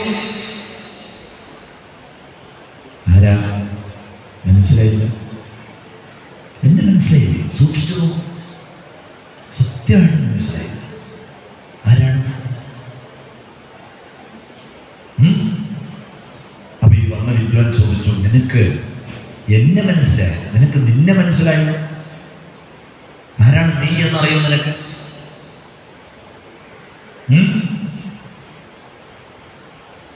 നീ വൈദർഭ്യവുമല്ല, ഈ കിടക്കുന്ന ആൾ നിന്റെ ഭർത്താവ് മലയധ്വജനുമല്ല. നമ്മൾ രണ്ടുപേരും ഒന്നിച്ചായിരുന്നു എത്രയോ കാലം. നീ പിന്നീട് നമുക്ക് സുഖങ്ങളെയൊക്കെ പറയേ നീ എന്നെ ഉപേക്ഷിച്ച് പോന്നതല്ലേ? മറന്നോ? നമ്മൾ രണ്ടുപേരും പരമസുഹൃത്തുക്കളാണ്. ഇപ്പോഴെങ്കിലും നീ എന്നെ ഓർത്തോ? ആരാണത്? ആരാ? പണ്ട് ഉപേക്ഷിച്ച ആ വിജ്ഞാതൻ എന്ന സുഹൃത്ത്. ആ സുഹൃത്ത് തിരിച്ചു വന്നു. അങ്ങനെ അവർ രണ്ടുപേരും ഒന്നിച്ച് ആ പുരഞ്ജനൻ അല്ലെങ്കിൽ വൈദർഭിയും അവിജ്ഞാത നാമാവ് അല്ലെങ്കിൽ അവിജ്ഞാതൻ രണ്ടുപേരും ഒന്നിച്ച് ഹംസങ്ങളായിട്ട് മാനസ സരസിലേക്ക് അവർ പറന്നു പറന്ന് പറന്ന് പറന്ന് പോയി എന്ന് കഥ അവിടെ പറഞ്ഞു നിർത്തി. ആര്? നാരദ മഹർഷി. അപ്പോ അന്തം വിട്ടു കുന്തം പോലെ ഇരിക്കുകയാണ്. ആര്? പ്രാചീന പറയുന്നത് എന്തേ? ഒന്നും മനസ്സിലായില്ല. എന്ത് മനസ്സിലായില്ല? ഇല്ല, ഒന്നും മനസ്സിലായി. കഥ മനസ്സിലായില്ലേ? കഥ മനസ്സിലായില്ലേ? കഥയല്ലല്ലോ. കഥയുടെ അങ്ങ് വെറുതെ പറഞ്ഞ കഥയല്ല ഇത് എന്ന് മനസ്സിലായി. പക്ഷെ ഇതിന്റെ എന്താണ് ഇതുകൊണ്ട് ഉദ്ദേശിക്കുന്നത്? കവയസ്തൻ വിജാനന്തി. ചിലപ്പോ നല്ല ബുദ്ധിമാന്മാരായിട്ടുള്ള പണ്ഡിതന്മാർ ചിലപ്പോ ഇത് മനസ്സിലാക്കി വരും. പക്ഷെ നമ്മള് കർമ്മമോഹിത. അതുകൊണ്ട് ഇതൊന്നും മനസ്സിലാക്കാനുള്ള ബുദ്ധിയൊന്നും നമുക്ക് ഇല്ല. അതുകൊണ്ട് അതൊന്ന് എന്ത് ചെയ്യണം? അതൊന്ന് വിസ്തരിച്ച് പറഞ്ഞു തരണം എന്ന് ആര്? പ്രാചീന ബർഹീസ് ആവശ്യപ്പെട്ടു.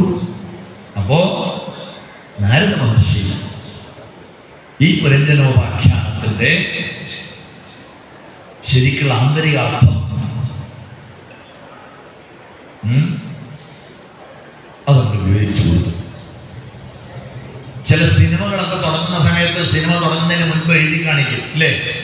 ഈ സിനിമയിലെ എല്ലാ കഥാപാത്രങ്ങളും സാങ്കല്പികങ്ങളാണ്. ആരോടെങ്കിലും നിങ്ങൾക്ക് സാദൃശ്യം തോന്നിക്കഴിഞ്ഞാൽ ഞങ്ങൾ ഉത്തരവാദികളല്ല. അതുപോലെ ഈ പറഞ്ഞ പുരഞ്ജനന്റെ കഥയിലെ എല്ലാ കഥാപാത്രങ്ങളും സിംബോളിക്കാണ്, പ്രതീകാത്മകങ്ങളാണ്. ഈ പറഞ്ഞവരാരുമില്ല.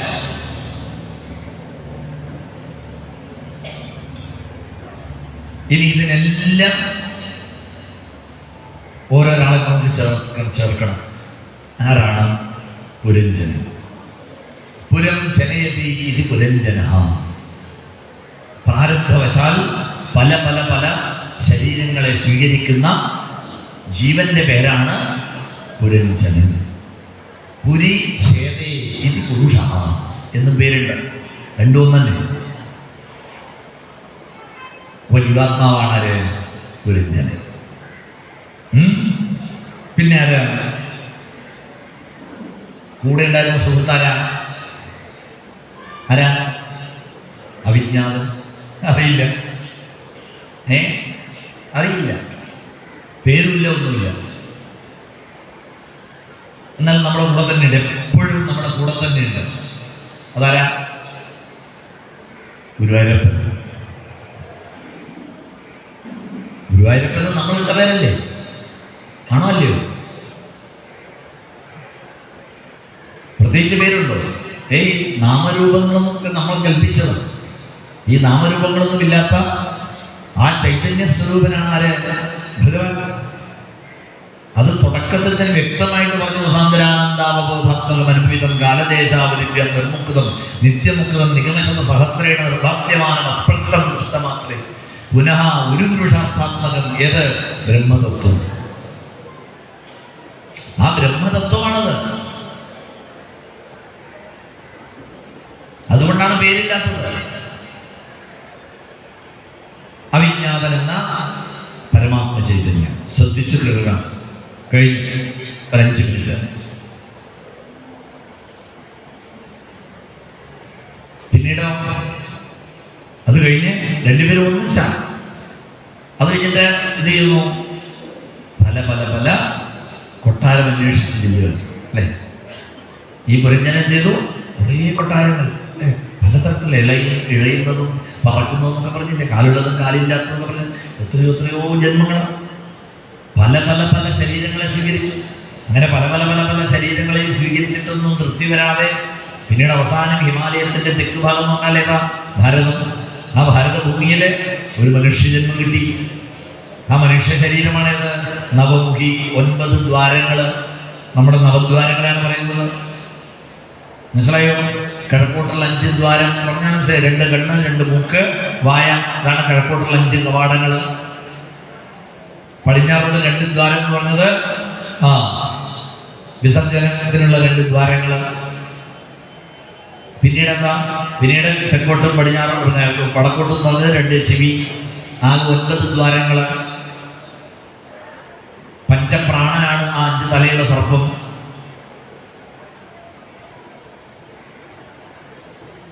പിന്നീട് ആരാകുന്നത്? ബുദ്ധി വന്നു അല്ലെ? ബുദ്ധിയാണ് മുന്നോട്ട് നയിക്കുന്നത്. ബുദ്ധിത്വ സാരഥ്യം വിദ്ധി മനഃപ്രഗ്രഹമേ വച്ച ഇന്ദ്രിയാണി ഹയാനാഹു വിഷയാം തേഷു ഗോചരാൻ. ഗീതയിലും പറയും, കഠോപനിഷത്തിലും പറയും. അങ്ങനെ ബുദ്ധിക്ക് വശംവദനായി അവിടെ ആ മനുഷ്യ ശരീരം എന്ന നവമുഖി എന്ന കൊട്ടാരത്തിൽ അങ്ങനെ കഴിയാണ്. ആർക്കടിമപ്പെട്ടിട്ട്? ബുദ്ധിക്കടിമപ്പെട്ടിട്ടാണ് കഴിയുന്നത്. അതിനിടയിൽ ഒരു സ്വപ്നത്തിലേക്ക് പോയതാണ് നായാട്ടിന് പോയി എന്ന് പറഞ്ഞത്. നായാട്ടിന് പോയി എന്ന് പറഞ്ഞില്ലേ? അതെന്താണത്? അത് സ്വപ്നമാണ്, സ്വപ്നാവസ്ഥയാണ്. സ്വപ്നാവസ്ഥയിലേക്ക് ഇത് പ്രവർത്തിക്കില്ല. ആരെ കൊണ്ടുപോയില്ല? പുരഞ്ജനിയെ കൊണ്ടുപോയോ? ഇല്ല. ബുദ്ധിയില്ല. ബുദ്ധി പ്രവർത്തിക്കില്ലല്ലോ. സ്വപ്നാവസ്ഥയിൽ ബുദ്ധി പ്രവർത്തിക്കില്ല. അതുകൊണ്ടല്ലേ നമ്മൾ സ്വപ്നത്തിൽ പല സമയത്തും ലോട്ടറി ഒക്കെ അടിക്കുന്നത് അല്ലേ? ലോട്ടറി അടിക്കുന്നതും കാർ വാങ്ങുന്നതും നേരെ ഗുരുവായൂർ സമ്പർക്ക ഓഫീസിന്റെ മുന്നിൽ പൂജയൊക്കെ കഴിഞ്ഞ് ആ കാറിൽ തന്നെ ഇരുന്ന് നമ്മൾ നേരെ വളച്ചിട്ട് ആ ചാവക്കാട് റോഡിലൂടെ ഇങ്ങനെ തിരിഞ്ഞു വന്നപ്പോൾ ഒരു കെട്ട ലക്ഷ്യം അതേ കിടന്ന് പുറത്ത് കിടക്കുന്ന താഴേക്ക് സ്വപ്നം കണ്ടതാണ്. ആര് പ്രവർത്തിക്കുന്നില്ല? ആര്? ബുദ്ധി പ്രവർത്തിക്കുന്നില്ല. അതാണ് സ്വപ്നാവസ്ഥ. തിരിച്ചു വരുന്നു. സ്വപ്നത്തിന് ഉണർന്നപ്പോഴത്തെ പഴയ പോലെ കൂടുതൽ ആ ബുദ്ധിക്ക് വശംവദനായി. അങ്ങനെ എത്രയോ കാലം കഴിയുമ്പോഴാണ്, വയസ്സാം കാലത്താണ് ആര് വരുന്നത്? ജര. ജര എന്ന് പറഞ്ഞാൽ ആരാ? വാർദ്ധക്യം. ജര എന്ന് പറഞ്ഞാൽ വാർദ്ധക്യമാണ്. അതാണ് പിറകിലൂടെ വന്ന് മാലയിട്ട് മുന്നിലൂടെ വന്നു കഴിഞ്ഞാൽ ആരെങ്കിലും സ്വീകരിക്കുമോ? വാർദ്ധക്യത്തെ സ്വീകരിക്കാൻ ആരും തയ്യാറുണ്ടോ? ആരും തയ്യാറുണ്ട്. വാർദ്ധക്യം ആർക്കും ഇഷ്ടമല്ല. മുത്തശ്ശി ആണെങ്കിൽ പോലും ഒരാള് മുത്തശ്ശി എന്ന് വിളിച്ചാൽ ഞാനോ മുത്തശ്ശിയോ? മുത്തശ്ശി എന്ന് വിളിക്കുന്ന പോലും ഇഷ്ടമല്ല. മുത്തശ്ശിയായിട്ട് 15 കൊല്ലമായിട്ടുണ്ടാവും. ചെവിയുടെ ആളോ അവിടെ എവിടെയൊക്കെ വെളുക്കാൻ തുടങ്ങുമ്പോൾ തന്നെ ഗോദ്രേജ് പെയിന്റ് എടുത്തിട്ട് തേക്കാൻ തുടങ്ങും. അത് ഇതൊക്കെ ഇങ്ങോട്ട് കറപ്പിച്ച് മീശ കറപ്പിക്കുന്നു, അല്ലെങ്കിൽ മീശ ഇല്ലാത്തവരാണെങ്കിൽ അത് കറപ്പിച്ച് ഇത് കറപ്പിക്കുന്നു, എല്ലാം കറപ്പിച്ച് എവിടെ എല്ലാം കൂടി നോക്കുമ്പോഴേ ഭദ്രകാളിയെ പോലെ ചെമ്പിന്റെ മുടി. കാരണം ഇത് കളർ തേച്ചിട്ടേ ഇഷ്ടമല്ല. ഏത് വയസ്സാകുന്നത് ഇഷ്ടമല്ല. ജരയെ സ്വീകരിക്കാൻ തയ്യാറില്ല. പക്ഷെ ജര വന്നല്ലേ പറ്റൂ. രക്ഷയുണ്ടോ? ഇല്ല. കല്യാണം കഴിച്ചു. അങ്ങനെ അതിന്റെ പിടിയിലാവുന്നതും. അപ്പൊ വയസ്സായി കഴിഞ്ഞാൽ പിന്നെ അവിടെ ആർക്കും സ്ഥാനമില്ലാതായി. ബുദ്ധിക്ക് പിന്നെ സ്ഥാനമില്ല. ഒന്ന് ചായപ്പിലേക്ക് തള്ളി. ആരെ? പുരഞ്ജനി ഇപ്പൊ എവിടെയാ? ആർക്കും വേണ്ട. കാരണം വയസ്സ് പ്രായം കഴിഞ്ഞാൽ പിന്നെ മിക്കവാറും എല്ലാ സ്പെയർ പാർട്സും റിപ്പയറിലായിരിക്കും. കണ്ണ് കാണില്ല, ചെവി കേൾക്കില്ല, ബുദ്ധി പ്രവർത്തിക്കില്ല, എല്ലാം റിപ്പയറിലായിരിക്കും. എത്ര റിപ്പയർ ചെയ്യുക? അങ്ങനെ വല്ലാത്ത അവസ്ഥയിലെത്തി. പക്ഷെ എന്നാലും ആ പുരഞ്ജനിയെ തന്നെ ചിന്തിച്ച് അല്ലേ പുരഞ്ജനിയായിട്ട് സ്ത്രീയായിട്ട് ജനിക്കുന്നതും പിന്നീട് ശ്രദ്ധിച്ചു വരിക. ഒരൊറ്റ മിനിറ്റ്. എന്താ പിന്നീട് എന്നുണ്ടായത്? പിന്നീട് ആ മലയധ്വജൻ എന്ന ഭക്തനുമായിട്ടുള്ള സംഘം, അതിനാണ് പേര് സത്സംഗം എന്ന് പേര്. സത്സംഗമാണ് ഏറ്റവും വലിയ സമ്പത്ത്. ഏകാദശ സ്കന്ധത്തിൽ പറയും സത്സംഗ ശേവധർ നൃണ. മഹാഭാഗ്യല്ലേ ആ സത്സംഗം എന്ന ശേവധി നിധിയാണ്. അത് കിട്ടിയപ്പോ ഉണ്ടായി പെൺകുട്ടി ഉണ്ടായി. എന്താ പെൺകുട്ടിയുടെ പേര്? ഭക്തി. ഉണ്ടായ കുട്ടിയുടെ പേരെന്താ? ഭക്തി. പോരെ? ആ ഭക്തിയിലൂടെ എവിടെ എത്തി? ആരാണോ അന്ന് വിട്ടുപോയത് ആ അവിജ്ഞാതൻ എന്ന ആ പരമാത്മാവ് വന്നിരിക്കുന്നു. ആ പരമാത്മാവ് ഈ ജീവാത്മാവിനെയും കൊണ്ട് ആ ബിംബ പ്രതിബിംബങ്ങൾ, ആ അരയന്നങ്ങൾ അങ്ങനെ പറന്ന് ആ മാനസ സരസിലേക്ക് പോയി എന്ന് ഒരു ജീവന്റെ ഗതി പറഞ്ഞു കൊടുത്തു നാരദര്. ബോധ്യപ്പെട്ടു എന്ന് മാത്രമല്ല, നന്നായിട്ട് ബോധ്യപ്പെട്ടു. അതുകൊണ്ട് തപസ്സിന് പോയ പ്രചേതസ്സുകൾ തിരിച്ചു വരാൻ കാത്തിരിക്കാതെ എല്ലാം ഉപേക്ഷിച്ച് രാജ്യം തന്നെ മന്ത്രിമാർക്ക് കൊടുത്തിട്ട് മക്കൾ വരുമ്പോൾ അവരെ ഏൽപ്പിച്ചോളൂട്ടോ എന്ന് പറഞ്ഞ് പരമവിരക്തനായിട്ട് പോകുന്നു? പ്രാചീന ദുർഹിംസ. ഇങ്ങനെ ഒരു നല്ല ഭരണാധികാര ലക്ഷണങ്ങൾ പൊതുചരിത്രത്തിലൂടെയും ഒരു ജീവന്റെ ഗതി എന്ത് എന്ന പുരഞ്ജനോപാഖ്യാനത്തിലൂടെയും വ്യക്തമാക്കിക്കൊണ്ട് ഈ ഒരു സത്രത്തിലെ സുവർണ സത്രത്തിലെ ഈ ഒരു ലഘുപ്രഭാഷണം എനിക്കിതൊരു ഭാഗ്യം കിട്ടിയതാണ്. എന്ന് വെച്ചാൽ ഞാൻ കൽക്കത്തയിലെ വിവേകാനന്ദ യൂണിവേഴ്സിറ്റിയിലെ പ്രൊഫസറാണ് ഇപ്പോഴും. ഇനി 2-3 മാസം കൂടി നവരാത്രി വരെയെങ്കിലും അവിടെ. പക്ഷേ എന്തോ ഭാഗ്യത്തിന് ഇവിടെ ഒരു അറിയാതെ വളരെ യാദൃച്ഛികമായിട്ടൊരു സപ്താഹം എഴുപുന്ന എന്ന് പറഞ്ഞ സ്ഥലത്ത് ഏൽക്കേണ്ടി വന്നതുകൊണ്ട് ഈ സന്ദർഭത്തിൽ ഇതേ സമയത്ത് 15-22 അവിടെ സപ്താഹം ഉള്ളതുകൊണ്ട് എനിക്ക് കേരളത്തിൽ ഉണ്ടാവാൻ പറ്റി. അതുകൊണ്ട് ഈ ഒരു സത്രത്തിൽ പങ്കുകൊള്ളാൻ സാധിച്ചു. എന്തൊക്കെയോ കുറച്ച് കാര്യങ്ങൾ നിങ്ങളോട് സംവദിക്കാൻ സാധിച്ചു. എല്ലാവർക്കും ഒരിക്കൽ കൂടി നമസ്കാരം. ഈ ഒരു സത്രം ഇവിടെ ഒരുക്കിയ ദേവസ്വം അവരെ പ്രത്യേകം അഭിനന്ദിക്കണം. ദേവസ്വത്തെയും ദേവസ്വം ഭരണാധികാരികളെയും അഭിനന്ദിക്കുന്നു. പിന്നെ ഇതിന് ഉത്സാഹിച്ച എൻ്റെ അനിയൻ വേണുവിനെയും വളരെ വളരെ സന്തോഷത്തോടെ അഭിനന്ദിക്കുന്നു. കൂടുതൽ സത്സംഗങ്ങൾ ഒക്കെ ഇതുപോലെ നടത്താൻ സാധിക്കട്ടെ എന്നുകൂടി പ്രാർത്ഥിക്കുന്നു. കേശവേട്ടന് ആയുരാരോഗ്യ സൗഖ്യം അമ്മ ഗുരുവായൂരപ്പൻ ഒക്കെ നൽകി അനുഗ്രഹിക്കട്ടെ എന്നുകൂടി പ്രാർത്ഥിച്ചുകൊണ്ട്, നല്ല വാക്കു ചൊല്ലണം, നന്മ ചെയ്തു വാഴണം, നാമഘോഷമെന്നും എൻ്റെ നാവിലായി വന്നിടണം, നല്ല ചിന്തയേകണം, മനസ്സു ശുദ്ധമാകണം, നിത്യനായ ചിൽപ്രകാശ രൂപനെ വണങ്ങണം, പുഞ്ചിലമ്പ് പുഞ്ചിടുന്ന പിഞ്ചുപാദമോർക്കണം, ആ പദാബ്ജം തന്നിലായി സദാ നമിച്ചിടുന്നു ഞാൻ. എല്ലാ ശ്രോതാക്കൾക്കും ഒരിക്കൽ കൂടി നമസ്കാരം.